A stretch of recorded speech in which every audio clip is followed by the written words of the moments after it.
প্রিয় শিক্ষার্থীরা, কেমন আছো তোমরা সবাই? আশা করি তোমরা সবাই অনেক ভালো আছো। 10 মিনিট স্কুলের অ্যাডমিশন প্রোগ্রামে তোমাদের সবাইকে স্বাগত।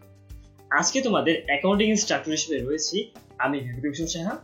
বর্তমানে আমি ঢাকা বিশ্ববিদ্যালয়ের ডিপার্টমেন্ট অফ ফাইন্যান্সে পড়াশোনা করছি। তো আজকে আমাদের লেকচার নাম্বার 60 এবং এই লেকচারে আমরা যে দুটি টপিক নিয়ে কথা বলবো সেটি হচ্ছে কুড়িন ও কুড়িন সঞ্চিতি। পরীক্ষার মধ্যে কুড়িন এবং কুড়িন সঞ্চিতি নিয়ে সমস্যায় পড়িনি এমন স্টুডেন্ট হয়তো খুব কম পাওয়া যাবে। মোটামুটি সবারই দেখা যায় যে এই একটা টপিকের মধ্যে অনেক সমস্যা থাকে। অনেকে মনে করে এটা হচ্ছে অনেক কঠিন, পরীক্ষার মধ্যে এটা কিভাবে অ্যান্সার করবো, অনেকে হয়তো সমস্যায় পড়ে যাবে। কিন্তু চিন্তা করার কিছু নেই। আশা করছি এই ক্লাসটি তুমি যদি একদম প্রথম থেকে শেষ পর্যন্ত খুব মনোযোগ দিয়ে দেখো এবং বাসার মধ্যে হচ্ছে প্রচুর প্র্যাকটিস করো, তাহলে এই কুড়িন এবং কুড়িন সূচির থেকে যে ম্যাথগুলো আসে তাতে তোমাদের আর কোনো সমস্যা থাকবে না। তো দেরি না করে চলো আজকে আমাদের এই ক্লাসে শুরু করে দেওয়া যায়। একদম প্রথমে আমাদের জেনে নেওয়া দরকার যে এই কুড়িন বলতে মেনলি কি বোঝানো হয়ে থাকে। প্রাপ্য হিসাবের কোনো অংশ আদায়ের অযোগ্য হলে সেই অংশকে কুড়িন বলা হয়ে থাকে। কি বললাম? যদি প্রাপ্য হিসাবের কোনো অংশ আদায়ের অযোগ্য হয়ে যায়। প্রাপ্য হিসাব কি?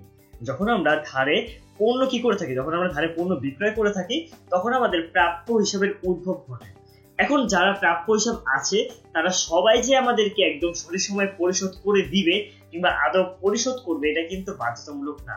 প্রায় সময় দেখা যায় প্রাপ্য হিসাবের নির্দিষ্ট একটা অংশ কখনোই আদায় করা পসিবল হয় না। কেন আদায় করা পসিবল হয় না?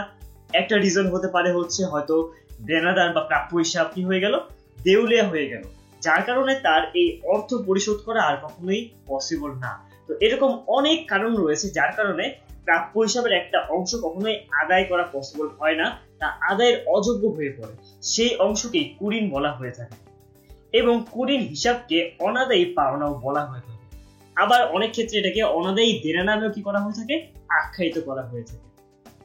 এই যে কুড়িন, এই কুড়িন লিপিবদ্ধ করার মেনলি দুইটা পদ্ধতি রয়েছে। এটি সরাসরি অবলম্বন পদ্ধতি এবং অন্যটি হচ্ছে সঞ্চিতি বা বরাদ্দ পদ্ধতি। তো এই দুটি পদ্ধতি সম্পর্কে জেনে নেওয়া যাক। প্রথমে আমরা জানবো সরাসরি অবলম্বন পদ্ধতিটা আসলে কি। যখন কোনো দেনাদারের নিকট হতে প্রাপ্য টাকা নিশ্চিতভাবে আদায়ের অযোগ্য হয়ে পড়ে, ঠিক তখনই কুড়িনের কারণে সংঘটিত ক্ষতি চার্জ করে কুড়িন লিপিবদ্ধ করার পদ্ধতিকে সরাসরি অবলম্বন পদ্ধতি বলে। এখানের মধ্যে খুবই গুরুত্বপূর্ণ ব্যাপারটা হচ্ছে এই পার্টটা, যে প্রাপ্য টাকা নিশ্চিতভাবে আদায়ের অযোগ্য হয়ে পড়ে যখন, শুধুমাত্র তখনই কুড়িনের কারণে সংঘটিত ক্ষতি যখন চার্জ করে কুড়িন লিপিবদ্ধ করা হয়। এই যে পদ্ধতি, এটাকে আমরা সরাসরি অবলম্বন পদ্ধতি বলছি। অর্থাৎ যতক্ষণ পর্যন্ত আমার কুড়িন আমি শিওর হতে না পারবো যে আমার এটা কুড়িন হয়ে গিয়েছে বা আমার কখনো এই টাকা আর আদায় করা পসিবল হবে না, যখনই আমি শিওর হতে পারবো তখনই যখন কিনা আমি হচ্ছে কি করি, লিপিবদ্ধ করি, সেই পদ্ধতিকেই বলা হচ্ছে সরাসরি অবলম্বন পদ্ধতি। এই পদ্ধতি ব্যবহার করা হলে হিসাব বিজ্ঞানের দুইটি নীতি লঙ্ঘন করা হয়ে থাকে। একটা হচ্ছে রক্ষণশীলতার নীতি এবং আরেকটি হচ্ছে নীলকরণ নীতি। হিসাব বিজ্ঞান নীতির উপর তোমাদের আলাদা করে অলরেডি একটা ভিডিও আছে, তোমাদেরকে আমি বলবো অবশ্যই সেই ভিডিওটা খুবই মনোযোগ দিয়ে দেখবে। তবে রক্ষণশীলতার নীতি এবং নীলকরণ নীতি সম্পর্কে যদি আমি সংক্ষেপে বলতে চাই, রক্ষণশীলতার নীতি হচ্ছে এমন একটা নীতি যেখানে আমাদের বলা হয় যাতে করে আমরা সম্ভাব্য সকল ব্যয়কে লিপিবদ্ধ করি এবং সম্ভাব্য কোনো আয়কে আমরা লিপিবদ্ধ না করি।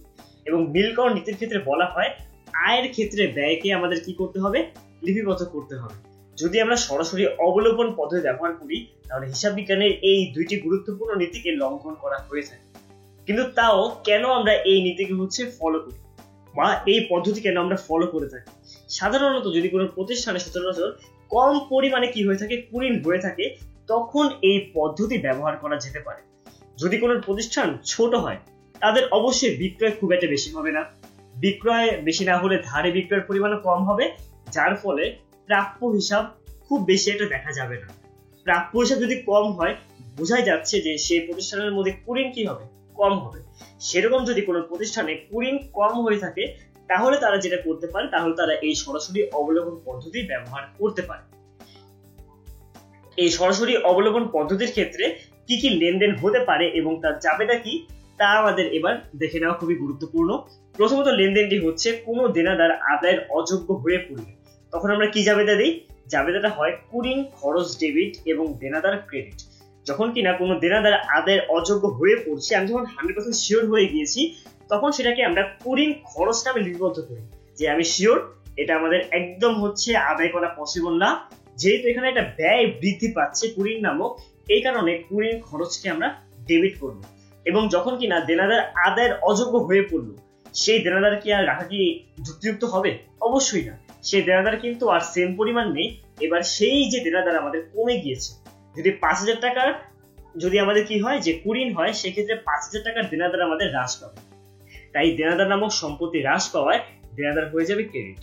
তাই আলটিমেটলি জাবেদাটা কি হচ্ছে? কুরিন খরচ ডেবিট এবং দেনাদার ক্রেডিট।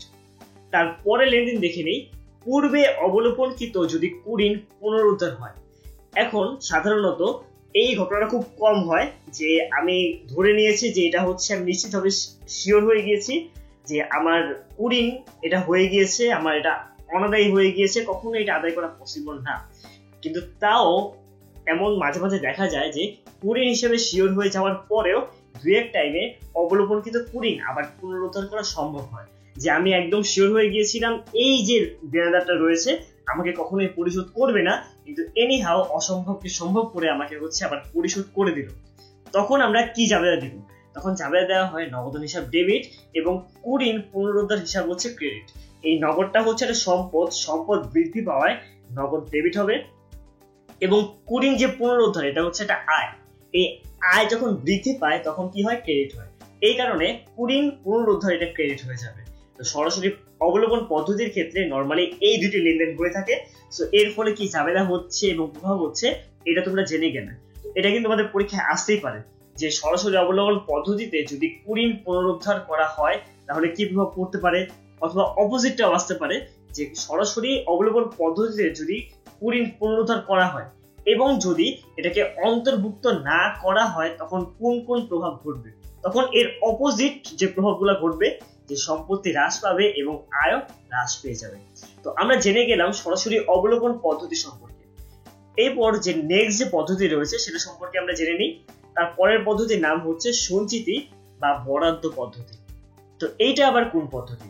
এই ক্ষেত্রে যেটা করা হয়, দেনাদারের নিকট প্রাপ্য টাকার কিছু অংশ ভবিষ্যতে আদায়ের অযোগ্য হতে পারে এমন সম্ভাবনাকে বিবেচনা করে সন্দেহজনক দেনাদারের জন্য সঞ্চিতি সৃষ্টি করে কুরিন লিপিবদ্ধ করার পদ্ধতিকে সঞ্চিতি বা বরাদ্দ পদ্ধতি বলা হয়ে থাকে।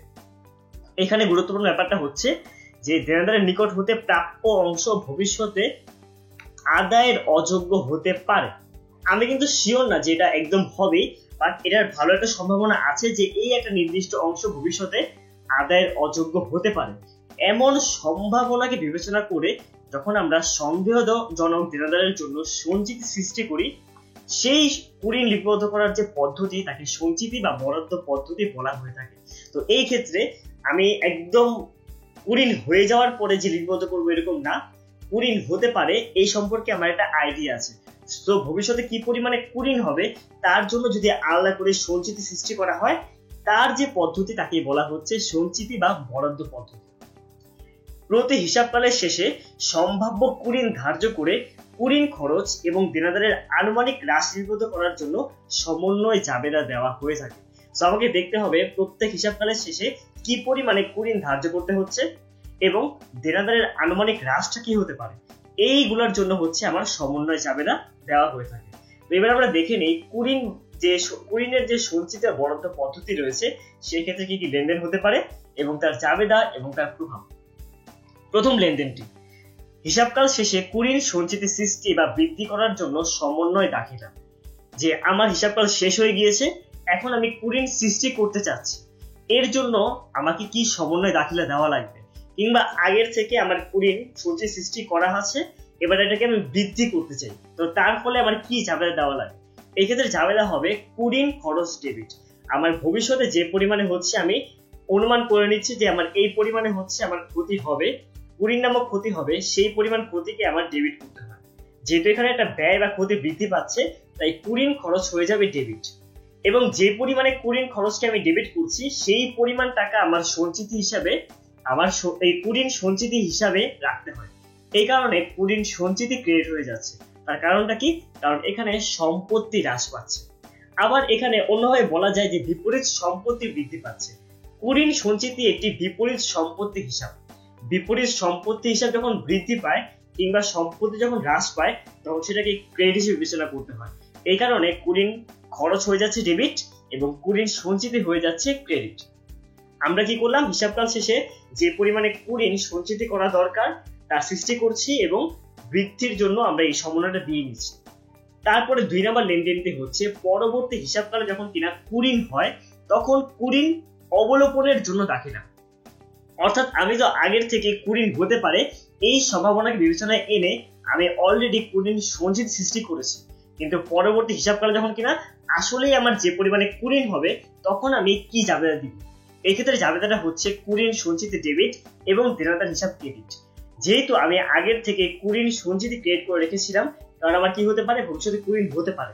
যখন এই নতুন করে আসলেই সত্যিকারের কুঋণ হয় তখন এই কুঋণ সঞ্চিতি আর সেম থাকবে না, তখন কুঋণ সঞ্চিতি কমে যাবে। যেহেতু বিপরীত সম্পত্তি হ্রাস পাচ্ছে কিংবা সম্পত্তি বৃদ্ধি পাচ্ছে তাই কুঋণ সঞ্চিতিকে ডেবিট করতে হয়। এবং যেহেতু আমার এখন সত্যিকারেরই হচ্ছে দেনাদার আমার হ্রাস পেয়ে যাচ্ছে, কারণ কুঋণ হয়ে গিয়েছে মানে এই দেনাদার আমার আর কখনোই এই দেনাদার থেকে আমি তাকে পাবো না, এই দেনাদার বৃদ্ধি পাবে না বা সেম থাকবে না, এই দেনাদার হ্রাস পেয়ে যাবে। তাই দেনাদার কি হয়ে যাবে, সম্পত্তি হ্রাস পাওয়ায় এই দেনাদার এবং সম্পত্তি হ্রাস পাওয়ায় দেনাদার হয়ে যাবে ক্রেডিট। এই কারণে জাবেদারা হচ্ছে কুঋণ সঞ্চিতি ডেবিট এবং দেনাদার হিসাব ক্রেডিট। তারপরে যে লেনদেনটি রয়েছে সেটি হচ্ছে পূর্বে অবলোপনকৃত কুঋণ পুনরুদ্ধার হলে। যে এনিহাও আমি শিওর ছিলাম যে এই কুঋণ আমার কখনোই আদায় করা পসিবল না, এই কারণেই তো আমি কুঋণ হিসেবে এটাকে লিপিবদ্ধ করেছিলাম। কিন্তু এনিহাও আমি যে আগের থেকে অবলোপন করেছি কুঋণ, সেই কুঋণ পুনরুদ্ধার করা সম্ভব হলো। তখন আসলে একটা না, তখন এই পদ্ধতিতে 2টা কি করা লাগে, জাবেদা দেওয়া লাগে। যেহেতু আমি কুঋণ অবলোপন করেছিলাম তার জন্য জাবেদা দিয়েছি, এই জাবেদাটা কিন্তু এখন ভুল জাবেদা হয়ে গিয়েছে, কারণ আসলে আমার কুঋণটা অবলোপন হয়নি, কুঋণ অবলোপন যে করেছিলাম তা পুনরুদ্ধার হয়ে গিয়েছে। তাই এই জাবেদাকে আমাকে ক্যান্সেল আউট করতে হবে, এই জাবেদা থাকা যাবে না। তো ক্যান্সেল আউট করার নিয়ম কি, যে জাবেদা দেওয়া রয়েছে তার ঠিক অপোজিট জাবেদা দেওয়া লাগবে।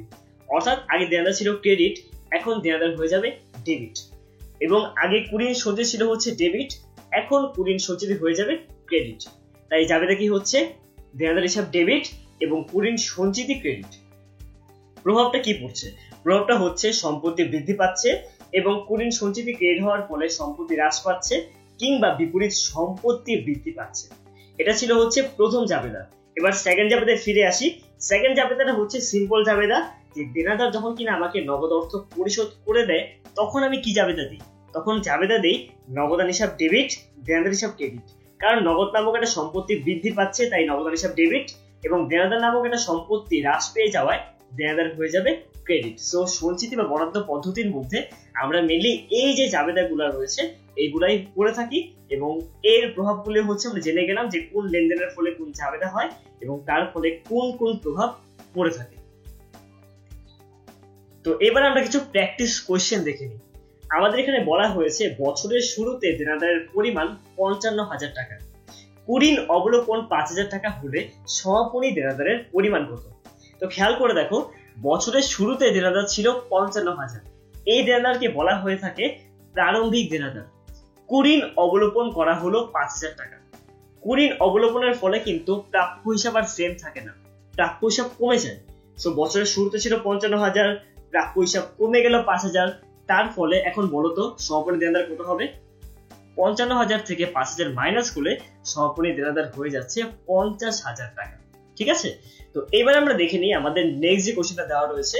বছরের শেষে দেনাদারের পরিমাণ ছিল 55,000 টাকা, কুঋণ অবলোপন 5,000 টাকা হলে সমাপনী দেনাদার কত। খেয়াল করে দেখো, এখানে বলাই রয়েছে যে বছরের শেষে দেনাদারের পরিমাণ 55,000 টাকা, তার মানে এখানের মধ্যে কিন্তু অলরেডি কুঋণের যে অবলোপন এটা বাদ দেওয়াই আছে, তাই এক্সট্রা করে আমাদের কিন্তু আর বাদ দেওয়ার দরকার নেই। এই কারণে যেটা কিনা বছর শেষে দেনাদার সেটাই আমাদের হয়ে যাবে সমাপনী দেনাদার। তাই এই ক্ষেত্রে সমাপনী দেনাদারের পরিমাণ হচ্ছে 55,000 টাকা। তোমাদেরকে কনফিউজ করার জন্য পরীক্ষার মধ্যে এরকম অসংখ্য দেখবা যে এক্সট্রা কিছু ইনফরমেশন দেওয়া আছে তোমাদের, যেগুলো কোনো কাজে লাগানো লাগবে না, কিন্তু ভয় পাওয়ার কিছু নেই। তোমাদের যদি কনসেপ্ট ক্লিয়ার থাকে তাহলে কিন্তু তোমরা বুঝে যাবে যে কোন কোন ইনফরমেশন গুলো তোমাদের ম্যাথটা করার জন্য জরুরি। তাই আগেই হচ্ছে ভালো মতো দেখে নিবা যে তোমাদের কাছে কি জানতে চাওয়া হয়েছে এবং সেই অনুযায়ী তোমরা ইনফরমেশন গুলো খুঁজে নিবা, তাহলে খুব ইজিলি হচ্ছে তোমাদের অ্যান্সার করা পসিবল হয়ে থাকে।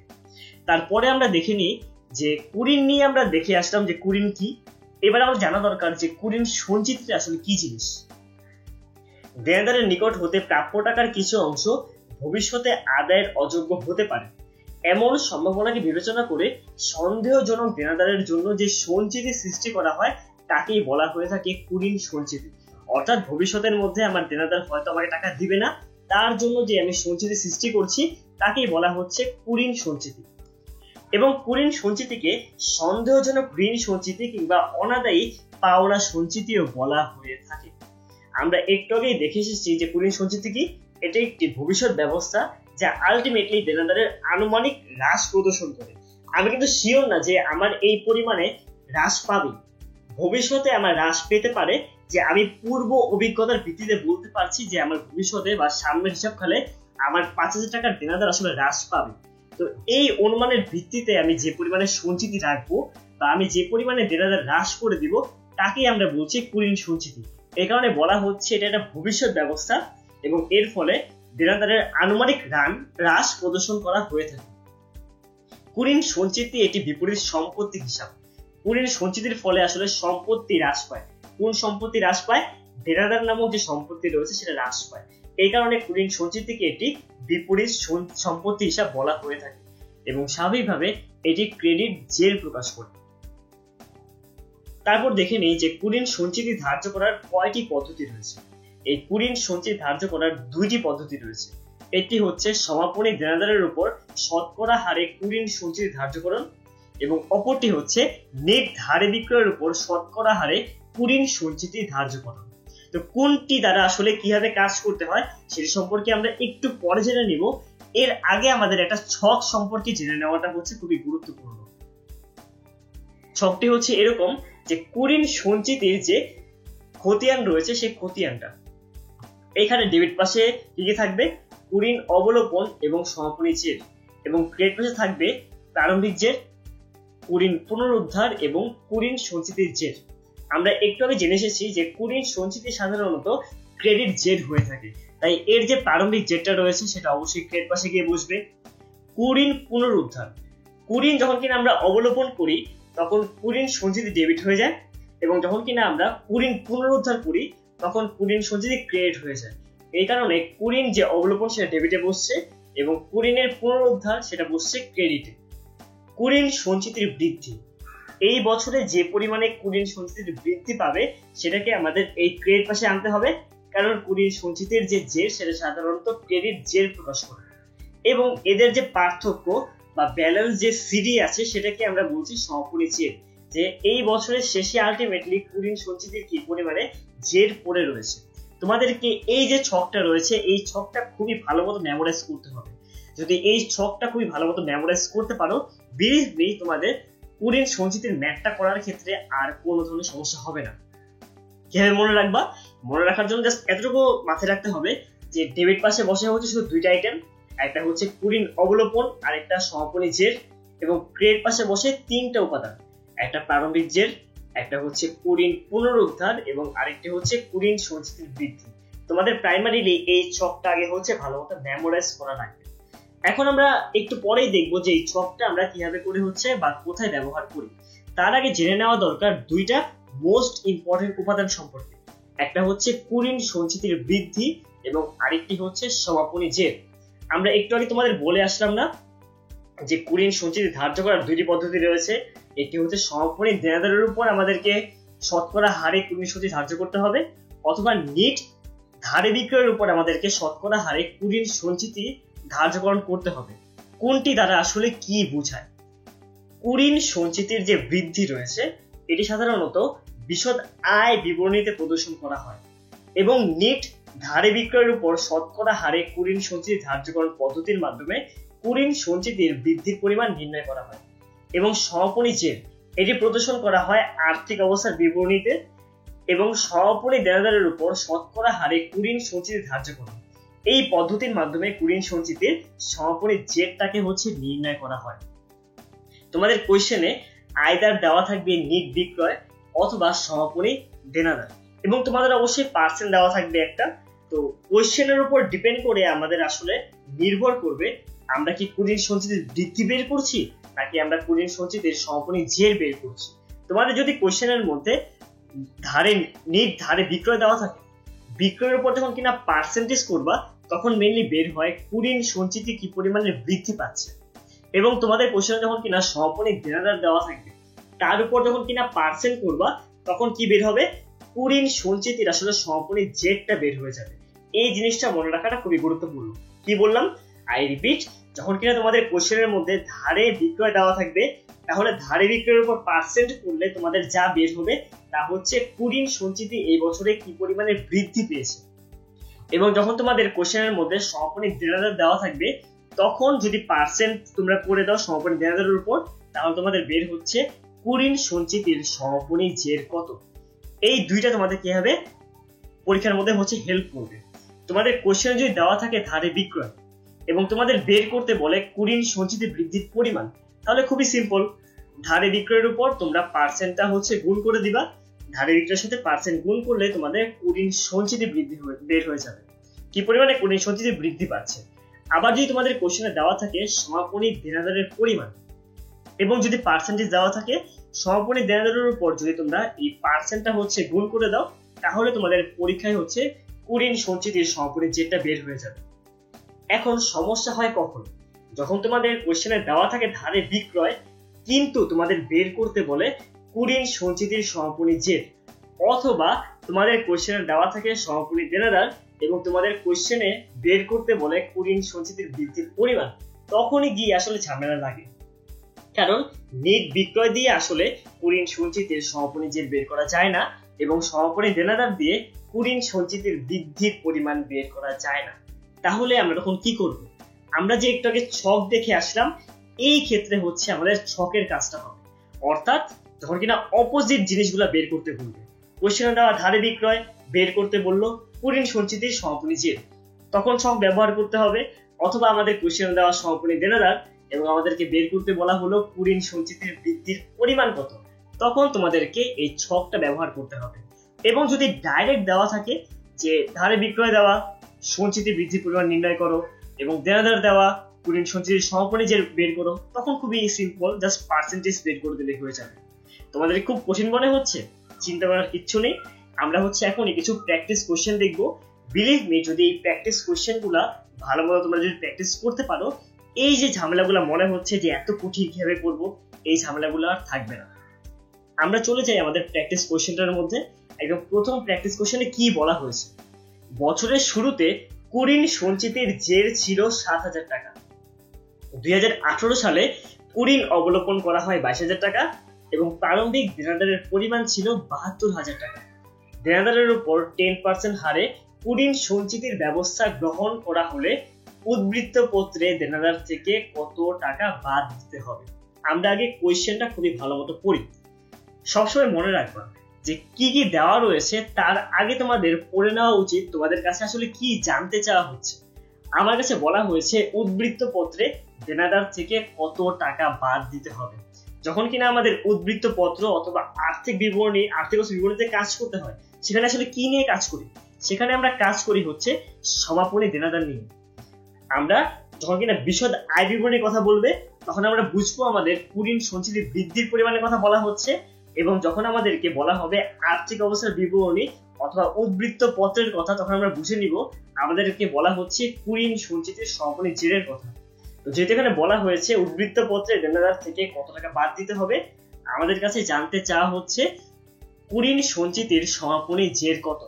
সো কুড়ির সঞ্চিতির সমাপনী জের কিভাবে বের করতে হয়, সমাপনী দেনাদারের উপর গুণ করলেই যে পার্সেন্টেজ দেওয়া থাকে সেই পার্সেন্টেজ গুণ করলেই আমাদের কুড়ির সঞ্চিতির সমাপনী জেরটা বের হয়ে যাবে। এখানে খেয়াল করে দেখো কোথাও কিন্তু আমাদের নিট বিক্রয় দেওয়া নেই, কিন্তু আমাদের দেনাদারের পরিমাণ উল্লেখ করা আছে। যদি আমাদের সমাপনী দেনাদার দেওয়া নেই, আমাদের দেওয়া আছে প্রারম্ভিক দেনাদার। এই প্রারম্ভিক দেনাদার থেকে যদি আমরা কুড়ির অবলোকন বাদ দিই তাহলে আমাদের সমাপনী দেনাদারটা বের হয়ে যাবে। দেখে নেই, প্রথমত কি করব, যে আমরা জানি যে কুড়ির সঞ্চিতির সমাপনী যেটা সূত্র হচ্ছে সমাপনী দেনাদার ইনটু হার। এই সমাপনী দেনাদারের পরিমাণ কত, 72,000 থেকে আমাদের এই কুড়ির অবলোকন 22,000 বাদ দিতে হবে। কারণ আমরা অলরেডি কিন্তু আমাদের আগের প্র্যাকটিস কোশ্চেন দেখে এসেছিলাম সমাপনী দেনাদার বাদ দেওয়ার জন্য প্রারম্ভিক থেকে কি বাদ দিতে হয়, কুড়ির অবলোকন বাদ দিতে হয়। ৭২,০০০ থেকে ২২,০০০ বাদ দিলে আমাদের বের হবে ৫০,০০০ টাকা, এবং আমাদের বলা ছিল কুড়ির সঞ্চিতির পরিমাণ 10%। তাহলে আলটিমেটলি আমাদের ৫,০০০ টাকা বের হয়ে যাচ্ছে কুড়ির সঞ্চিতির সমাপনী জের, অথবা উদ্বৃত্ত পত্রে আমাদের দেনাদার থেকে বাদ দিতে হবে ৫,০০০ টাকা। সো ব্যাপারটা কি ক্লিয়ার হয়েছে? ক্লিয়ার না হলে আমি আরেকবার রিপিট করি। আমরা কোশ্চেনে দেখবো যে আমাদের কাছ থেকে কি জানতে চাওয়া হয়েছে এবং আমাদের কোশ্চেনে কি দেওয়া হয়েছে। আমাদের কোশ্চেনে জানতে চাওয়া হয়েছে উদ্বৃত্ত পত্র থেকে দেনাদার থেকে কত বাদ দেওয়া লাগবে, অর্থাৎ আমাদের কাছে জানতে চাওয়া হয়েছে কুড়ির সঞ্চিতির সমাপনী জের কত, এবং আমাদের কি দেওয়া রয়েছে, আমাদের কোশ্চেনে দেনাদারের পরিমাণ দেওয়া রয়েছে। তো দেনাদারের উপর যদি আমরা হার নির্ণয় করি, হার গুণ করি, তাহলে আমাদের এটা বের হয়ে যায়। সো যেটা দেওয়া দরকার ছিল সবকিছুই পারফেক্টলি দেওয়া আছে, তাই আমরা ইজিলি জাস্ট পার্সেন্ট গুণ করেই আমরা কুড়ির সঞ্চিতির সমাপনী জেরটা বের করতে পারছি।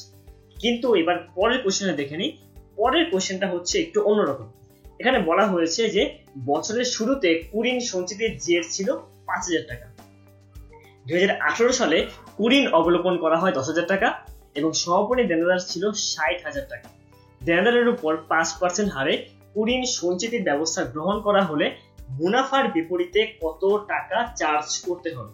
তো এখানে খেয়াল করে দেখো, মুনাফার বিপরীতে চার্জ করার মানে হচ্ছে আমাকে জানতে চাওয়া হচ্ছে বিশদ আয় বিবরণের মধ্যে আসলে কত টাকা বসাতে হবে। বিশদ আয় বিবরণের মধ্যে যখন কিনা টাকা বসাতে হয়, তখন মেনলি আমাদের জানতে চাওয়া হচ্ছে কুড়ির সঞ্চিতির পরিমাণ কত টাকা বৃদ্ধি করতে হবে, এবং কুড়ির সঞ্চিতির টাকা বৃদ্ধি করার জন্য আমরা সেটার উপর বের করতে হবে।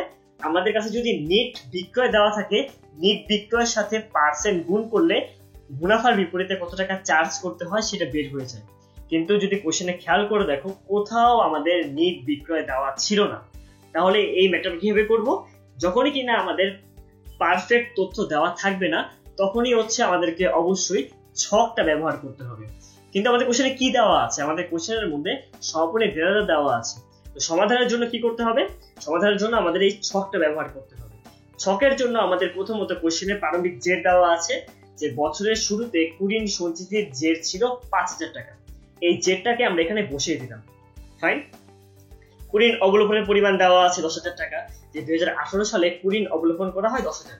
এই টাকাটা বসিয়ে দিলাম, এবং আমাদের কোনো কুড়ির পুনরুদ্ধারের কথা বলা ছিল না, তাই এই জায়গায় আমরা ১৬ টাকা বসিয়ে দিয়েছি। আমাদেরকে কি বের করতে বলা হয়েছে? মুনাফার বিপরীতে কত টাকা চার্জ করতে হবে। এটা হচ্ছে কুড়ির সঞ্চিতির বৃদ্ধির পরিমাণ। এটার জন্য আমাদের যেটা করতে হবে, এই ছকের মধ্যে যেহেতু ৩টা উপাদান অলরেডি দেওয়া আছে এবং এই উপাদানটা বের করতে বলা হয়েছে, আমরা প্রথমত সমাপনী জেরটা বের করে নিব। যদি আমরা এই খতিয়ানের 4টা উপাদান পেয়ে যাই, তাহলে 5 নম্বর উপাদান বের করাটা আমাদের জন্য কোনো ব্যাপারই না। সো সমাপনী জের বের করাটা কিন্তু এই ম্যাথ থেকে পসিবল। কিভাবে পসিবল? কুড়ির সঞ্চিতির সমাপনী জের বের করার সূত্র হচ্ছে সমাপনী দেনাদার ইনটু হার, যেটা আমরা আগের ম্যাথের মধ্যে দেখে এসেছি। আমাদের এখানে সমাপনী দেনাদার দেওয়া আছে কত? আমাদের এখানে ডাইরেক্ট বলাই আছে সমাপনী দেনাদারের পরিমাণ ৬০,০০০ টাকা। যদি প্রারম্ভিক দেনাদার দেওয়া থাকতো, তাহলে প্রারম্ভিক দেনাদার থেকে আমরা কুড়ির অবলোকন বাদ দিয়ে সমাপনী দেনাদার বের করে নিতাম। কিন্তু যেহেতু এখানে সমাপনী দেনাদার দেওয়াই আছে, এই সমাপনী দেনাদার ৬০,০০০ টাকার উপর আমরা হারটা গুণ করে দিব, তাহলে আমাদের কুড়ির সঞ্চিতির যে সমাপনী জের ৩,০০০ টাকা, এটা বের হয়ে যাচ্ছে। তাহলে এই যে সমাপনী জেরের জায়গায় আমরা ৩,০০০ টাকা বসিয়ে দিব। এরপর আমাদেরকে ব্যালেন্স বিডি বা সিডি বের করতে হবে আর কি। সো এই টিচকের কাজ কিভাবে হয়? টিচকের মধ্যে আমাদেরকে আগে দুই পাশ যোগ করে দেখা লাগবে যে কোন পাশের টাকা বড়। যদি যোগ করে দেখো, এই ডেবিট পাশের টাকাটা বড় বের হচ্ছে, ১০,০০০ এবং ৩,০০০ বের হয় ১৩,০০০ টাকা, এবং প্রারম্ভিক যদি আমরা ক্রেডিট পাশে দেখি, তাহলে এখানে বের হচ্ছে ৫,০০০ টাকা। অবশ্যই বড় হচ্ছে ১৩,০০০ টাকা। ১৩,০০০ টাকাটা আমরা দুই পাশে বসিয়ে দিব। যে পাশে টাকা আমরা বসাই নাই, এদের যে পার্থক্য, এই পার্থক্যটাই হয়ে যাবে হচ্ছে ব্যালেন্স সিডি। এই ক্ষেত্রে এই ব্যালেন্স সিডি মানে হচ্ছে কুড়ির সঞ্চিতির বৃদ্ধির পরিমাণ কত। এই ১৩,০০০ থেকে ৫,০০০ বাদ দিলে ৮,০০০ টাকা বের হয়ে যাচ্ছে কুড়ির সঞ্চিতি বৃদ্ধির পরিমাণ। অর্থাৎ মুনাফার বিপরীতে আমাদেরকে চার্জ করতে হবে কত? ৮,০০০ টাকা। তাহলে তোমরা বুঝতে পারলে তো আগের ম্যাথের সাথে এই ম্যাথের কি পার্থক্য? আগের ম্যাথ এবং এই ম্যাথে অলমোস্ট কাছাকাছি তথ্য দেওয়া ছিল। আগের ম্যাথ এবং এই ম্যাথ, দুই ম্যাথের মধ্যে আমাদের সমাপনী দেনাদারের পরিমাণটা হচ্ছে অ্যাভেলেবল ছিল, এবং আমাদের পার্সেন্টের পরিমাণটা দেওয়া ছিল। আগের ম্যাথের মধ্যে জানতে চাওয়া হয়েছিল সমাপনী জেরের পরিমাণ কত। যেহেতু দেনাদার থেকে সমাপনী জেরটা ডাইরেক্ট বের করা যায়, এই কারণে সমাপনী দেনাদারের উপর হার গুণ করে আমরা খুব সহজেই সমাপনী জেরটা বের করে ফেলেছিলাম। কিন্তু এই ম্যাথের মধ্যে কিন্তু সমাপনী জেরটা বের করতে বলা হয় না। এই ম্যাথে আমাদেরকে বের করতে বলা হয়েছে অন্য যে উপাদানটা রয়েছে, কুড়ির সঞ্চিত বৃদ্ধির পরিমাণ কত, অথবা বিশদ আয় বিবরণীতে কি পরিমাণে টাকা বসাতে হবে, অথবা মুনাফার বিপরীতে কত টাকা চার্জ করতে হবে। তোমাদের কোশ্চেনে অনেক ভাবে আসতে পারে। তোমরা ডাইরেক্ট বলে দিতে পারে কুড়ির সঞ্চিত বৃদ্ধির পরিমাণ কত, মুনাফার বিপরীতে কত টাকা চার্জ করতে হবে, অথবা বিশদ আয় বিবরণী কত টাকা বসাতে হবে, কিংবা লাভ ক্ষতি কত টাকা বসাতে হবে। বিভিন্নভাবে বলা পসিবল, কিন্তু মেন আলটিমেট আমাদের গোল হচ্ছে একটাই, এই ছকটা ব্যবহার করে কুড়ির সঞ্চিত বৃদ্ধির পরিমাণটা বের করা। তাহলে খুবই সহজ জিনিস। যদি আমরা ডাইরেক্ট বের করতে পারি তাহলে আমরা সূত্র ব্যবহার করব, এবং যদি আমাদের ডাইরেক্ট বের করা পসিবল না হয় তখন সূত্র প্লাস এই ছকটা আমাদের ব্যবহার করতে হবে। তাহলে এবার আমরা আমাদের পরের যে প্র্যাকটিস কোশ্চেন রয়েছে সেখানে আমরা চলে যাই। এই কোশ্চেনটা খেয়াল করে দেখো। এখানে বলা হয়েছে বছরের শুরুতে কুড়ির সঞ্চিতির জের ছিল ৮,০০০ টাকা। 2018 সালে কুড়ির অবলোকন করা হয় 10,000 টাকা এবং সমাপনী দেনাদার ছিল 2 লাখ টাকা। পূর্বে অবলোকনকৃত কুড়ির পুনরুদ্ধার 2,000 টাকা এবং দেনাদারের উপর 5% কুড়ির সঞ্চিতে ব্যবস্থা গ্রহণ করা হলো। মুনাফার বিপরীতে কত টাকা চার্জ করতে হবে। তোমাদের কিন্তু অলরেডি আমি বলে এসেছি যে কিভাবে করে এই ম্যাথগুলো সলভ করতে হয়। তাহলে তোমরা কোন কোন ব্যাপারগুলো আগে খেয়াল করে দেখবা। তোমাদের কাছে কি জানতে চাওয়া হচ্ছে? প্রথমত জানতে চাওয়া হয়েছে মুনাফার বিপরীতে কত টাকা চার্জ করতে হবে। তার মানে বলতো এখানে কি সমাপনী কুড়ির সঞ্চিতির পরিমাণ জানতে চাওয়া হয়েছে, নাকি কুড়ির সঞ্চিতি কত টাকা বৃদ্ধি পেয়েছে তার পরিমাণ জানতে চাওয়া হয়েছে? মুনাফার বিপরীতে যখন কত টাকা চার্জ করতে বলা হয়েছে এটা জানতে চাওয়া হয়, তখন মেনলি কুড়ির সঞ্চিতি কি পরিমাণে বৃদ্ধি পেল তার পরিমাণ জানতে চাওয়া হচ্ছে। তাহলে আমরা তখন দেখবো যে এটা বের করা পসিবল নিট বিক্রয়ের দ্বারা। তখন আমরা খেয়াল করে দেখবো যে কোথাও কোশ্চেনের মধ্যে নিট বিক্রয় দেওয়া আছে নাকি। দেখতে পাচ্ছি আমাদের কোশ্চেনের মধ্যে কোথাও নিট বিক্রয় দেওয়া নেই। আমাদের কি দেওয়া? আমাদের সমাপনী দেনাদারের পরিমাণ উল্লেখ করা। তো যখনই আমরা দেখবো আমাদের যা জানতে চাওয়া হয়েছে সেই অনুযায়ী তথ্য দেওয়া নেই, তখনই আমাদের কি ইউজ করা লাগবে? তখনই আমাদেরকে ছক ব্যবহার করা লাগবে প্লাস সূত্র ব্যবহার করা লাগবে। তাহলে শুধু সূত্র কখন? যদি এই কোশ্চেনের মধ্যে নিট বিক্রয় দেওয়া থাকতো তাহলে আমরা সরাসরি সূত্রের মাধ্যমে ব্যবহার করে আমরা আমাদের অ্যান্সার বের করতে পারতাম। কিন্তু যেহেতু আমাদের এখানে নিট বিক্রয় দেওয়া নেই, কিন্তু আমাদের মুনাফার বিপরীতে কত টাকা চার্জ করতে হবে তা জানতে চাওয়া হয়েছে, তখন আমাদেরকে অবশ্যই সূত্র প্লাস ছক ব্যবহার করতে হবে। তো এর সমাধানের জন্য আমরা আগে দেখে নিই আমাদের এই ছকের জন্য যা যা প্রয়োজন তার মধ্যে কি কি উল্লেখ করা আছে। কুড়ির অবলোকন এখানে প্রথমেই বলা আছে 2018 সালে কুড়ির অবলোকন করা হয় 10,000 টাকা। এই 10,000 টাকাকে আমরা এখানে বসাবো। কুড়ির অবলোকন 10,000 টাকা। তারপর প্রারম্ভিক জের কি দেওয়া আছে? হ্যাঁ, প্রারম্ভিক জেরের পরিমাণ দেওয়া আছে 8,000 টাকা। তারপরে দেখবো কুড়ির পুনরুদ্ধার দেওয়া আছে নাকি। আগের কোশ্চেনে কিন্তু কোনো কুড়ির পুনরুদ্ধার দেওয়া ছিল না, এই কারণে আমরা 0 টাকা ধরে নিয়েছিলাম। কিন্তু এই ম্যাথের মধ্যে কিন্তু আমাদের আবার কুড়ির পুনরুদ্ধার দেওয়া রয়েছে যার পরিমাণ 2,000 টাকা। এই কুড়ির পুনরুদ্ধার 2,000 টাকা এখানে বসিয়ে দিলাম। তারপরে কি করতে হবে? তারপরে দেখবো যে আমাদের যে তথ্য দেওয়া রয়েছে তার মাধ্যমে কি কি বের করা পসিবল। যেহেতু এখানে সমাপনী দেনাদার দেওয়া এবং এখানে একটা পার্সেন্ট দেওয়া রয়েছে, তাই সমাপনী দেনাদারের সাথে হার গুণ করে আমরা কুড়ির সঞ্চিতির সমাপনী জের বের করতে পারি। তাই সমাধানের মধ্যে প্রথমত আমরা কুড়ির সঞ্চিতির সমাপনী যে জেরটা রয়েছে তা বের করব। সমাপনী দেনাদার ইন্টু হার। সমাপনী দেনাদার দেওয়া ছিল 2 লাখ টাকা, এর সাথে হার গুণ করবো 5%, তাহলে বের হয়ে যায় 10,000 টাকা। সো তোমাদেরকে আগে একটা কুইক কোশ্চেন জিজ্ঞেস করে নি, তোমরা কি জানো কিভাবে করে খুব ইজিলি 5% বের করা পসিবল? এটার জন্য 2টা পদ্ধতি আছে। তোমরা যেটা করতে পারো, প্রথমত যে 2 লাখ টাকার উপর 10% করো। 2 লাখ টাকা 10% কত হয়? 10% করার ক্ষেত্রে খুবই ইজি একটা সূত্র হচ্ছে এই যে এই 2 লাখের পরে কয়টা শূন্য আছে? 5টা শূন্য। তোমরা জাস্ট একটা শূন্য কেটে দিবা, তাহলে কত হয়? 20,000 টাকা। এবং 20,000কে অর্ধেক করলেই বের হয়ে যায় 10,000 টাকা। তাহলে কি বললাম? প্রথমত 10% করবা, তারপর সেটাকে অর্ধেক করে দিবা। এইটা একটা পদ্ধতি।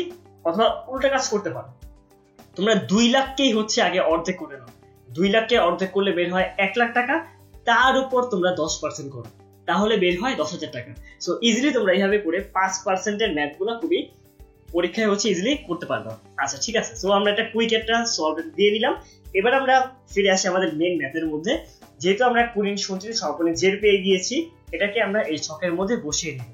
তাহলে যেহেতু আমরা 4টে উপাদান পেয়ে গিয়েছি, এই 5 নাম্বার উপাদানটা বের করা আমাদের জন্য কোনো ব্যাপারই না। তো কি করব আমরা, প্রথমত এই দুইটাকে যোগ করব এবং এখানে আমরা যোগ করব। সো অবশ্যই 10,000 এবং 10,000 যোগ করলে 20,000, এটার পরিমাণ 8,000 এবং 2,000 এর যোগফল 10,000 থেকে বেশি। যেহেতু 20,000 এর পরিমাণ বেশি, এই 20,000 আমরা দুই পাশে বসিয়ে দিব এবং 20,000 এর সাথে 8,000 যোগ 2,000 অর্থাৎ 10,000 এর যে পার্থক্য, এই পার্থক্য এখানে বসিয়ে দিব। এই পার্থক্যই হয়ে যাবে কুড়িন সঞ্চিতির বৃদ্ধির পরিমাণ কত। তাহলে এখানে কত বের হচ্ছে, 10,000 টাকা। তাহলে আলটিমেটলি এখানে কুড়িন সঞ্চিতি বৃদ্ধির পরিমাণ বের হয়ে গিয়েছে 10,000 টাকা। সো বুঝতে পারছো তো কিভাবে করে এই ম্যাথগুলো করতে হয়। যদি এইগুলো করতে পারো তাহলে পরে আমরা আরো ম্যাথ সলভ করবো। যত বেশি সলভ করবা তত বেশি তোমাদের ক্লিয়ার হয়ে যাবে যে পরীক্ষায় কিভাবে এই ম্যাথগুলো আসলে অ্যান্সার করা পসিবল হয়। তাহলে এখানে কোশ্চেনে কি বলা আছে, এখানে বলা হয়েছে 2019 সালে সুরমা এন্টারপ্রাইজের নিট বিক্রয়ের পরিমাণ 10 লাখ টাকা। এতক্ষণ আমরা যতগুলো ম্যাথ করেছিলাম, একটার মধ্যেও আমাদের সমাপনী দেনাদার দেওয়া ছিল না। সব জায়গায় আমাদের নিট বিক্রয়ের পরিমাণ দেওয়া ছিল না, আমাদের সমাপনী দেনাদারের পরিমাণ উল্লেখ করা ছিল। দুঃখিত, ভুল বলার জন্য। সো এই কোশ্চেনে প্রথমবার দেখলাম আমাদের নিট বিক্রয় দেওয়া। তারপরে কি বলা হয়েছে যে বছরের শুরুতে কুড়িন সঞ্চিতির জের ছিল 25,000 টাকা। 10% হারে কুড়িন সঞ্চিতির ব্যবস্থা গ্রহণ করা হলে মুনাফার বিপরীতে কত টাকা চার্জ করতে হবে। আমাদের কি দেওয়া রয়েছে, মুনাফার বিপরীতে কত টাকা চার্জ করতে হবে, এইটা আমাদেরকে জানতে চাওয়া হয়েছে কোশ্চেনের মধ্যে। তার দ্বারা বোঝানো হচ্ছে বিশদ আয় বিবরণীতে কত টাকা আনতে হয়। এই বিশদ আয় বিবরণীতে কত টাকা আনতে হয়, এর দ্বারা মেনলি বোঝানো হচ্ছে কুড়িন সঞ্চিতি কত টাকা বৃদ্ধি পাচ্ছে। তো তোমরা আশা করি সূত্রগুলো বুঝতে পারছো। তোমাদের কোশ্চেনের উপর ডিপেন্ড করছে তোমাদের কাছে কি জানতে চাওয়া হচ্ছে। এখানে জানতে চাওয়া হচ্ছে কুড়িন সঞ্চিতি কি পরিমাণে বৃদ্ধি পাচ্ছে। এটা বের করা পসিবল নিট বিক্রয়ের উপর যদি আমরা পার্সেন্টেজ গুণ করে দিই। আমাদের কিন্তু এখানে নিট বিক্রয় দেওয়া রয়েছে এবং হারও দেওয়া রয়েছে। তাহলে তো বাকিটা খুবই ইজি। সিম্পলি এই 10 লাখ টাকার উপর যেটা হচ্ছে আমাদের নিট বিক্রয়, এই 10 লাখের উপর যদি আমরা পার্সেন্টটা গুণ করে দিই 1 লাখ টাকা, তাহলে আমাদের কুড়িন সঞ্চিতির বৃদ্ধির পরিমাণ কত সেটা বের হয়ে যাচ্ছে।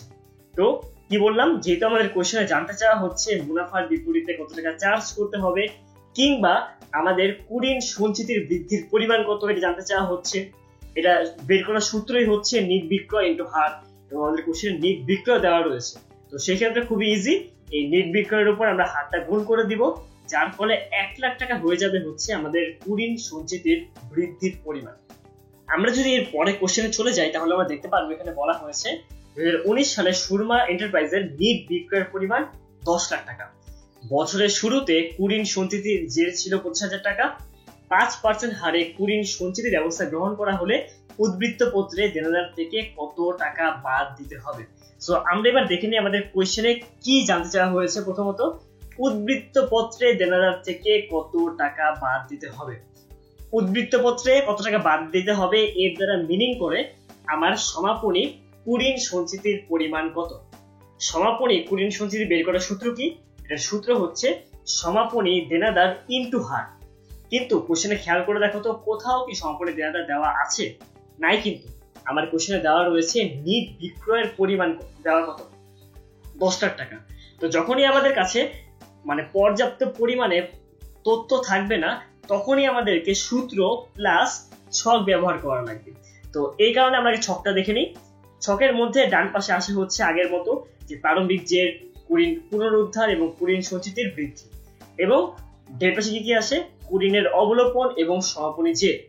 আমার কোশ্চেনে শুধুমাত্র একটা জিনিস দেওয়া রয়েছে, সেটা হচ্ছে প্রারম্ভিক জের, যার পরিমাণ 25,000 টাকা, এবং আর কিছু দেওয়া নেই। অন্য কিছু দেওয়া না থাকলে সেগুলো নিয়ে আমার কাজ করার মতো কিছু নেই, সেগুলোর পরিমাণ 0 হয়ে যাবে। এবার যেহেতু আমাদের নিট বিক্রয়ের পরিমাণ দেওয়া রয়েছে, নিট বিক্রয়ের সাথে হার গুণ করলে কি বের হয়, নিট বিক্রয়ের সাথে হার গুণ করলে মেনলি কুড়িন সঞ্চিতি কি পরিমাণে বৃদ্ধি পাচ্ছে সেটা বের হয়। তাই আমরা এটাকে বের করে নিব যে কুড়িন সঞ্চিতির বৃদ্ধি সমান নিট বিক্রয় ইনটু হার, যার ফলে 10 লাখের সাথে 5% গুণ করলে বের হচ্ছে 50,000 টাকা। এই 50,000 টাকাকে আমরা এখানের মধ্যে বসিয়ে দিব।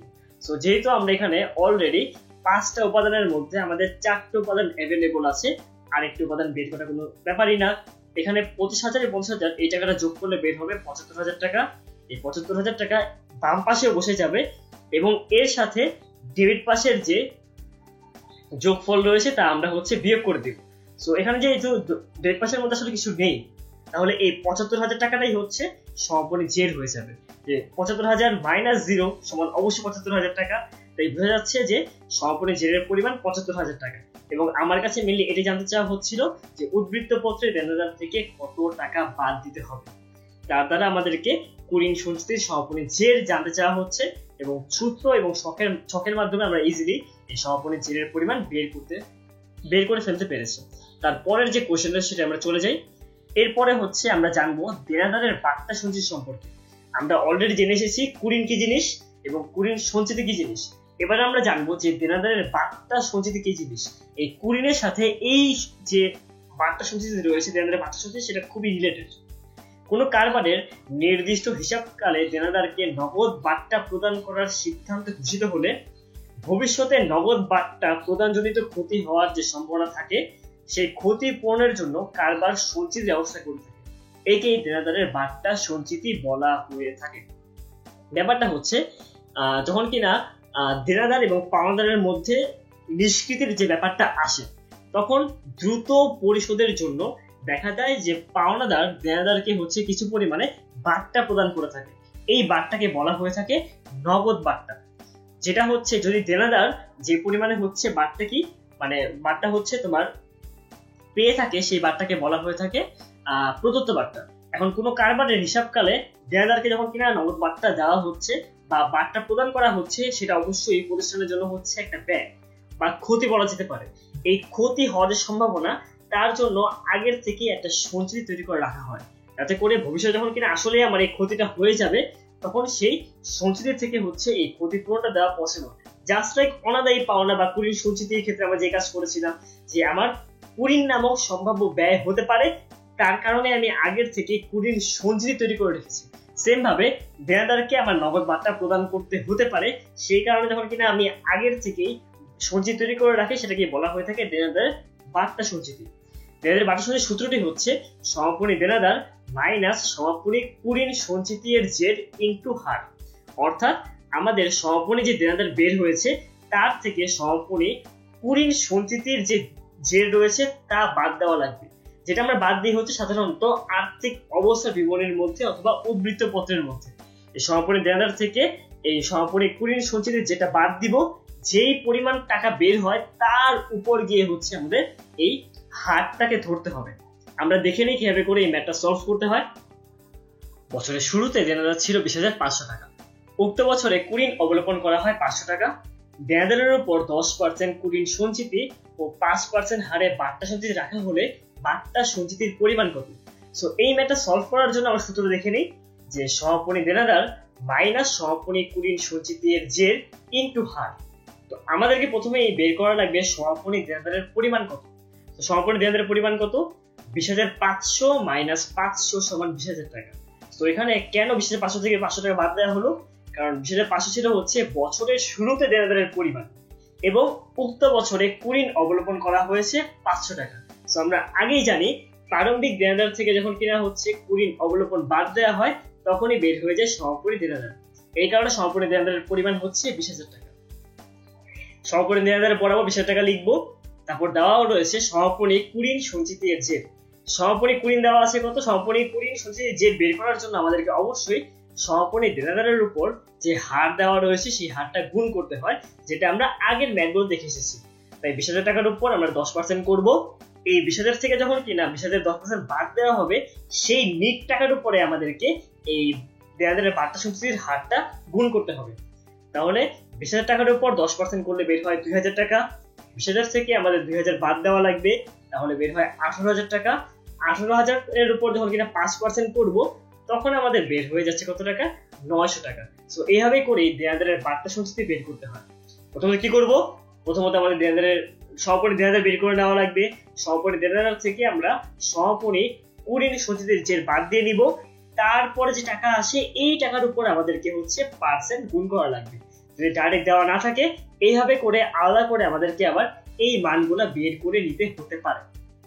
তাহলে এতক্ষণ তোমরা কি কি নিয়ে জানলে? এতক্ষণ তোমরা হচ্ছে কুরিন কি তা জেনেছো, কুরিন সঞ্চিতি কি তা জেনেছো, দেনাদারের বার্তা সঞ্চিতি কি তা সম্পর্কে জানতে পেরেছো।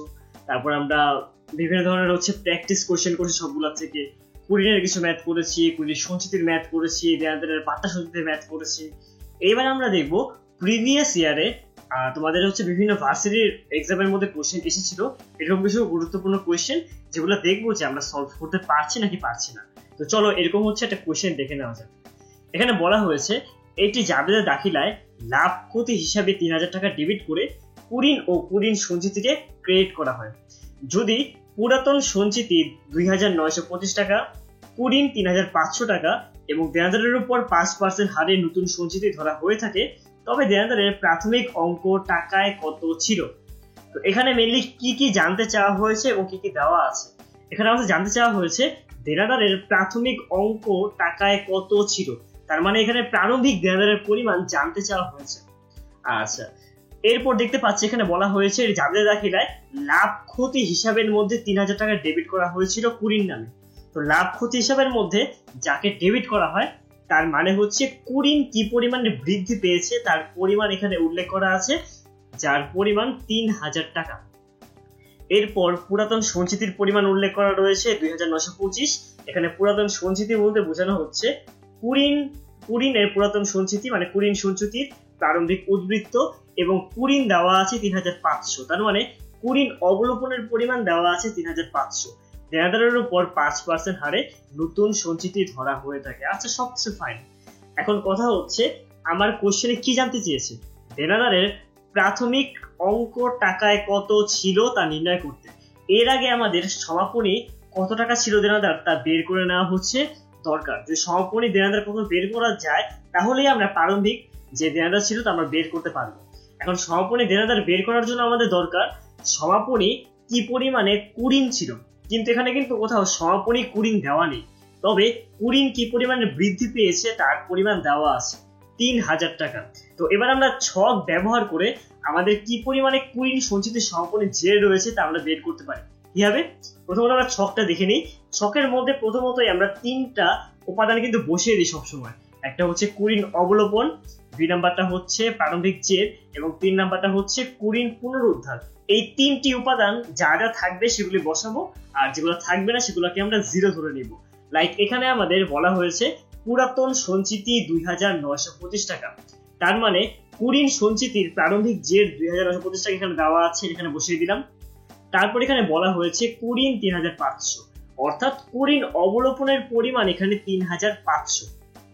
এবং দেখো তো কোথাও কুরিন পুনরুদ্ধারের পরিমাণ দেওয়া আছে নাকি? না, এখানে কোথাও কুরিন পুনরুদ্ধারের পরিমাণ দেওয়া নেই, তার মানে কুরিন পুনরুদ্ধার এখানে আমরা 0 বসিয়ে দিব।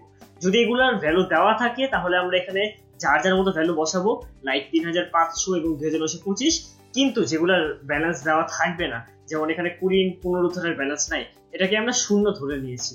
এরপর আমরা দেখি আমাদের এখানে বলা আছে লাভ ক্ষতি হিসাবে 3000 টাকা ডেবিট করা হলো কুরিন নামে, অর্থাৎ কুরিন সঞ্চিতি কি পরিমাণে বৃদ্ধি পেয়েছে এটার পরিমাণ উল্লেখ রয়েছে 3000 টাকা। তাই কুরিন সঞ্চিতির বৃদ্ধি 3000 টাকা, এটাকে হচ্ছে আমরা এখানে উল্লেখ করে দিলাম।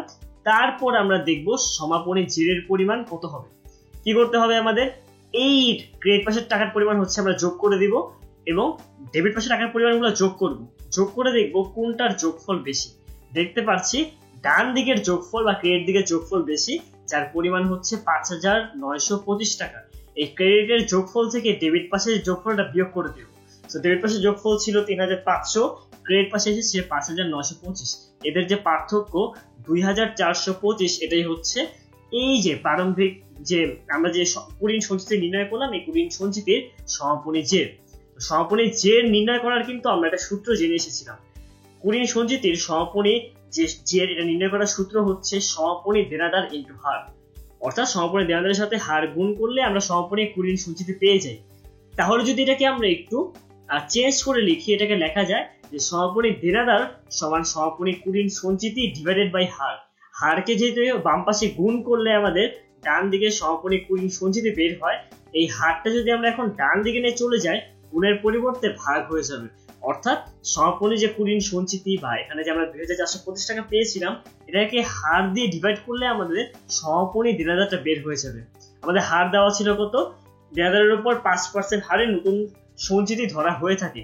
এই 5%টাই হচ্ছে এখানে হারের পরিমাণ, অর্থাৎ কি মানে অনাদায়ী পাওনা সঞ্চিতি বা কুড়িন সঞ্চিতির হারের পরিমাণ। এখানে সমাপনী কুড়িন দেওয়া ছিল, আমাদের বের হয়েছে যে 2025 টাকা। এটাকে আমরা 0.05 দিয়ে ডিভাইড করে দিব। ডিভাইড করার ক্ষেত্রে কিভাবে করতে হয়, যে ডিভাইড করার নিয়ম হচ্ছে 0.05 মানে কি 5/100, এটাকে উল্টিয়ে লিখলে হয় 100 দিয়ে গুণ 5 দিয়ে ভাগ, তাহলে আলটিমেটলি আমাদের বের হচ্ছে 48,500 টাকা। আমরা কিন্তু আমাদের সমাপনী দেনাদারটা পেয়ে গিয়েছি, কিন্তু আমাদের কিন্তু এটা জানতে চাইনি। অনেকেই দেখা যায় এতটুকু ম্যাথ করার পরে যেহেতু 48,500 টাকা এসেছে, 48,500 এটা দেখে খুশি মনে দেখে যে বিতে একটা অ্যান্সার দেওয়া আছে 48,500, এটাই হচ্ছে ওরা অ্যান্সার দিয়ে দেয়। এরকম ভুল এই টাইমে অনেকবার করা হয়েছে। কিন্তু কোয়েশ্চেনটা যদি ভালো মতো খেয়াল করে দেখে দেখা যাচ্ছে দেনাদারের প্রাথমিক অঙ্ক জানতে চাওয়া হয়েছে, অর্থাৎ দেনাদারের প্রারম্ভিক উদ্বৃত্ত কত ছিল সেই সম্পর্কে আমাদের জানতে চাওয়া হয়েছে। প্রারম্ভিক উদ্বৃত্ত কিভাবে বের করব, আমরা সাধারণত প্রারম্ভিকের সাথে আমরা কি করি, প্রারম্ভিকের থেকে আমরা কুড়িন অবলোপনটা বাদ দেই, তাহলে আমাদের সমাপনী বের হয়ে যায়। তাহলে উল্টা কাজ করতে পারি, যদি আমরা সমাপনী থেকে সমাপনীর সাথে যদি এবার আমরা এটা যোগ করে দিই, ঠিক আছে, এই যে 3,500 যে কুড়িন অবলোপন যোগ করে দিই, তাহলেই কিন্তু আমাদের দেনাদারের প্রারম্ভিক উদ্বৃত্ত বের হয়ে যাবে। তাই আমরা কি করব, তাই আমরা প্রারম্ভিক দেনাদার সমান সমান লিখবো সমাপনী দেনাদার যোগ কুড়িন অবলোপন। এটা কোথা থেকে পেলাম, নর্মালি প্রারম্ভিক দেনাদার থেকে কুড়িন অবলোপন বাদ দিলে হয় সমাপনী দেনাদার, সো এটাকে চেঞ্জ করে লিখলে আমরা লিখতে পারি সমাপনী দেনাদার যোগ কুড়িন অবলোপন সমান প্রারম্ভিক দেনাদার। সো এই সূত্রগুলি কিন্তু মাথায় রাখাটা খুবই গুরুত্বপূর্ণ। তাহলে সমাপনী দেনাদার বের হয়েছে আমাদের 48,500 এবং কুড়িন অবলোপন আমরা আগেই দেখে এসেছি, এখানে কোশ্চেনে দেওয়া ছিল 3,500। সো এই দুটো যোগ করলে আমাদের আলটিমেটলি বের হবে 52,000 টাকা। আমরা এতক্ষণ যতগুলো ম্যাথ করে এসেছি, এই ম্যাথটা কিন্তু একটু ডিফারেন্ট ছিল, এই কারণে এই ম্যাথটা হচ্ছে এত গুরুত্ব সহকারে এখানে করিয়ে দেওয়া হলো। আমাদের আগের যে কোশ্চেনগুলো দেখেছি, এরকম কোশ্চেনগুলো আসলে অনেক আমাদের বোর্ড পরীক্ষা এসেছে, কিন্তু আগে সলভ করায় আমি সবগুলা কোশ্চেন আমি আর এখানে আবার রিপিট করিনি। আগের যে কোশ্চেনগুলো রয়েছে এগুলো মোটামুটি ভালো মতো জানলেই তোমরা কিন্তু বুঝে যাবে যে পরীক্ষা কিভাবে করে অ্যান্সার করতে হয়। তারপর এই টাইপের ম্যাথ ছাড়াও আরো যেসব হচ্ছে ম্যাথ আসতে পারে, আমরা সেগুলি হচ্ছে এটা দেখার ট্রাই করি। সো এটার অ্যান্সার কত টাকা, 52,000 টাকা। এরপর আমরা দেখি এখানের মধ্যে আমাদের কিন্তু এই চ্যাপ্টার থেকে থিওরিও আসে।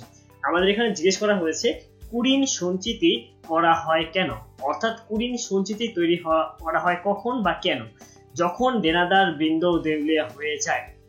ক নম্বরে বলা আছে যখন দেনাদার বৃন্দ ব্যবসায় জড়িত থাকে না।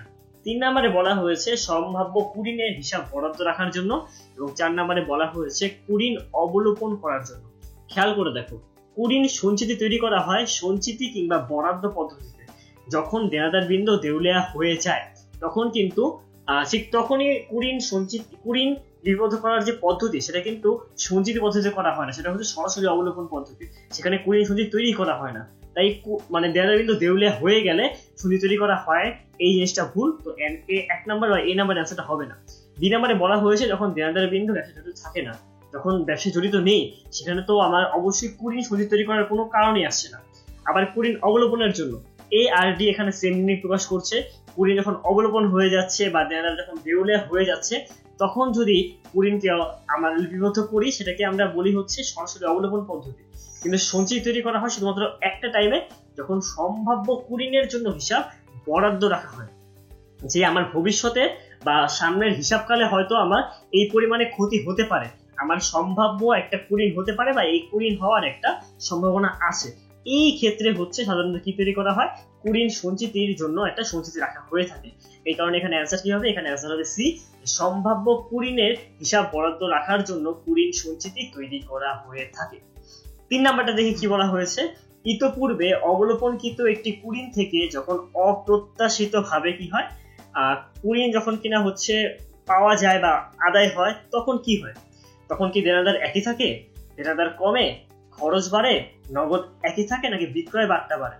এই কুড়িন যখন কিনা আদায় হয় তার সাথে কিন্তু বিক্রয় বাট্টা কোনো সম্পর্কই নেই, এটাকে আমরা এখানে আনবো না। ই নাম্বার অপশন প্রথমেই বাদ।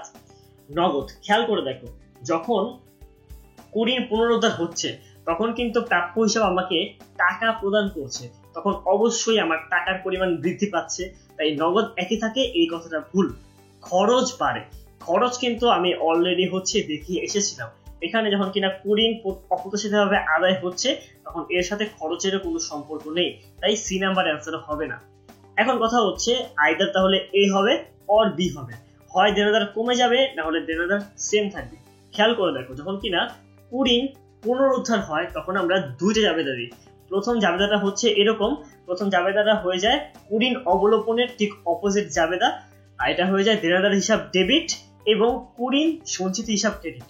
অর্থাৎ দেনাদার প্রথমে বাড়লো এবং কুড়িন সঞ্চিতি কি হয়ে গেল, ওইটাও বাড়লো। তারপর একটা জাবেদা হয় নগদান হিসাব ডেবিট, দেনাদার হিসাব ক্রেডিট, অর্থাৎ নগদ টাকা বাড়ছে এবং দেনাদার কমছে। তার মানে দেখতে পাচ্ছ এই যে দুইটা যে হিসাব বা দুইটা লেনদেন এখানে হচ্ছে, এর ফলে কিন্তু কি হচ্ছে যে একবার দেনাদার বাড়ছে আরেকবার দেনাদার কমছে। এখন যদি সেম পরিমাণ টাকা কমে গিয়ে আবার বেড়ে যায় কিংবা বেড়ে গিয়ে আবার কমে যায়, তার মধ্যে কি আসলে কোনো পার্থক্য হয়? তার মধ্যে কিন্তু পার্থক্য হয় না। টাকার পরিমাণ যা ছিল টাকার পরিমাণ তাই থাকে। এই কারণে এই ইতিপূর্বে অবলোপনকৃত কুড়িন থেকে যখন কিনা অপ্রত্যাশিতভাবে নগদ পাওয়া যায় তখন দেনাদারের কোনো পরিবর্তন হয় না, দেনাদার একই থাকে। এই কারণে এটার অ্যান্সার হবে এ নাম্বারটা। সো আশা করি তোমরা বুঝতে পেরেছো। এক্ষেত্রে কি হচ্ছে, একবার দেনাদার বৃদ্ধি পাচ্ছে, তারপরের জাবেদাতেই দেনাদার হ্রাস পাচ্ছে। এই দুইটা জাবেদা মিলে যেহেতু দেনাদারের নিট কোনো পরিবর্তন ঘটছে না, তাই এখানে অ্যান্সারটা হবে দেনাদার একই থাকে। তারপরের কোশ্চেনটা দেখে নিই। এখানে বলা হয়েছে একটি মাসের নিট বিক্রয় 8 লাখ টাকা এবং কুড়িন সঞ্চিতি নিট বিক্রয়ের উপর 1.5% হারে থাকতে হবে। মাসের প্রারম্ভে কুড়িন সঞ্চিতি হিসাবে ক্রেডিট জের ছিল 15,000 টাকা। মাস শেষে কুড়িন সঞ্চিতির জের কত হবে? মাসের শেষে কুড়িন সঞ্চিতির জের কত এটা জানতে চাওয়া হচ্ছে। তো এই ক্ষেত্রে আমরা কি করব? এই ক্ষেত্রে আমাদেরকে সেম আবার ছকটা ব্যবহার করতে হবে। আমাদের কি কি দেওয়া আছে? আমাদের এখানে প্রারম্ভিক জের দেওয়া আছে, আমাদের আর কিচ্ছু দেওয়া নেই, কুড়িন পুনরুদ্ধার দেওয়া নেই, কুড়িন অবলোপন দেওয়া নেই। তাই এই দুটার ভ্যালু কি আসবে? এই দুটার ভ্যালু আসবে 0। তো আমরা জানি কুড়িন সঞ্চিতি বৃদ্ধির জন্য যে সূত্র সেটা নিট বিক্রয় ইনটু হার। এখানে যে মাসের শেষে কুড়িন সঞ্চিতির জের কত হবে জানতে চাওয়া হচ্ছে, এখানে মেনলি সমাপনী কুড়িন সঞ্চিতি কত জানতে চাওয়া হচ্ছে। যার জন্য আমার কি লাগে, যার জন্য আমাকে প্রথমত কুড়িন সঞ্চিতির বৃদ্ধি নির্ণয় করে নেওয়া লাগবে, তাহলে যোগ বিয়োগ করে আমি সমাপনী জেরটা বের করে নিতে পারবো। তো এই কুড়িন সঞ্চিতির বৃদ্ধি বের করার সূত্র কি? নিট বিক্রয় ইনটু হার। এখানে নিট বিক্রয় দেওয়া আছে কত? এখানে নিট বিক্রয় দেওয়া আছে 8 লাখ টাকা এবং এখানে নিট বিক্রয়ের উপর 1.5% হারে কুড়িন সঞ্চিতির কথা বলা হয়েছে। এখানে কুড়িন সঞ্চিতি বলতে মেইনলি বোঝানো হচ্ছে কুড়িন সঞ্চিতি কি পরিমাণে বৃদ্ধি পাবে, কারণ আমরা জানি নিট বিক্রয়ের উপর যখন কিনা পার্সেন্টেজ ধরতে হয় সেটা কুড়িন সঞ্চিতির বৃদ্ধি। তাই আমরা এখানে কি করব, এই নিট বিক্রয়ের সাথে হারটা গুণ করে দিব। যদি আমরা 8 লাখের সাথে 1.5% মাল্টিপ্লাই করি তাহলে আমাদের অ্যান্সার বের হয় 12,000 টাকা। এই 12,000 টাকাকে আমরা এই কুড়িন সঞ্চিতির বৃদ্ধির মধ্যে বসিয়ে দিব। তারপর আমাদের কাজ এই ডান দিকের যে ভ্যালুগুলো আছে সবগুলো আমরা যোগ করে দিব, তারপর বাম দিকের ভ্যালুগুলো যোগ করব। বাম দিকে যেহেতু কোনো ভ্যালু আসলে নাই, সবকিছু 0, অবভিয়াসলি ডান দিকের ভ্যালুটা বেশি আসবে। ডান দিকে যোগ করলে কত আসে? 27,000 টাকা। এই টাকাটাই আমি দুই দিকে বসিয়ে দিব। তারপরে এই 27,000 টাকার থেকে এই লেফট হ্যান্ড সাইডের যে যোগফলটা আছে বা ছোট সাইডের যে যোগফল সেটা বিয়োগ করতে হয়। এখানে লোয়েস্ট ভ্যালু আছে 0 টাকা এবং এখানে দুই পাশে আসছে 27,000 টাকা। 27,000 থেকে যদি এখন আমি 0 মাইনাস করে দিই তাহলে অ্যান্সার কত আসছে? 27,000 টাকা। এটাই আমার ব্যালেন্স সিডি এবং এটা দ্বারা আসলে প্রকাশ পাচ্ছে সমাপনী জের বা কুড়িন সঞ্চিতির সমাপনী জের, যার পরিমাণ বের হয়েছে 27,000 টাকা। এই কারণে এটার অ্যান্সার কত হবে? এর অ্যান্সারটা হবে বি, 27,000 টাকা। সো এইভাবে আমরা পরীক্ষার মধ্যে কুড়িন এবং কুড়িন সঞ্চিতির ম্যাথগুলো করতে পারবো। তো আশা করছি তোমরা এই ক্লাসের থেকে অনেক বেশি উপকৃত হয়েছো। কিভাবে করে পরীক্ষার মধ্যে কুড়িন ও কুড়িন সঞ্চিতির ম্যাথগুলো করতে হয়, দেনাদারের যে বার্তা সম্পত্তি সেই ম্যাথগুলো কিভাবে করতে হয় সেই সম্পর্কে সম্যক একটা ধারণা পেয়েছো।